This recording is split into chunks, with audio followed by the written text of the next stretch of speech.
Hello guys, আসসালামু আলাইকুম। তো বন্ধুরা, আপনাদের ফেসবুক পেজটি স্টার সেটআপ কীভাবে করবেন বা কতগুলো ফলোয়ার হলে আপনারা স্টার সেটআপ পাবেন এবং কত মিনিট ওয়াচ টাইম হলে স্টার সেটআপ সেটা করতে পারবেন, এটা কিভাবে করবেন বা কিভাবে পাবেন, তার জন্য এই ভিডিওটা শেষ পর্যন্ত দেখবেন। বন্ধুরা, তার জন্য আপনারা ফেসবুক পেজটি ওপেন করে নেবেন। তারপর এখানে যে ইনসাইড আছে, এই ইনসাইডে ক্লিক দিতে পারেন।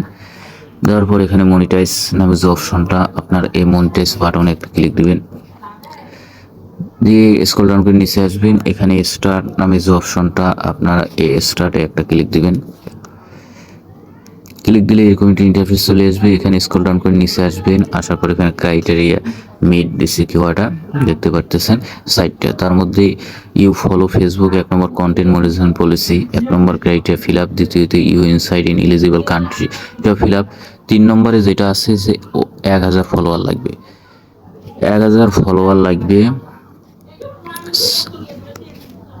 4 নম্বরে যেটা আছে সেটা হচ্ছে কি 30 দিনে 500 ফলোয়ার লাগবে কনসেকিউটিভ ডে, মানে আপনার 30 দিনে 500 ফলোয়ার সেট করতে হবে। 1000 ফলোয়ার ফেসবুকে পেজে থাকতে হবে এবং 500 ফলোয়ার 30 দিনের মধ্যে গেইন করতে হবে, গ্রো করতে হবে, তাহলে আপনি এক্সট্রা সেটআপটা পেয়ে যাবেন।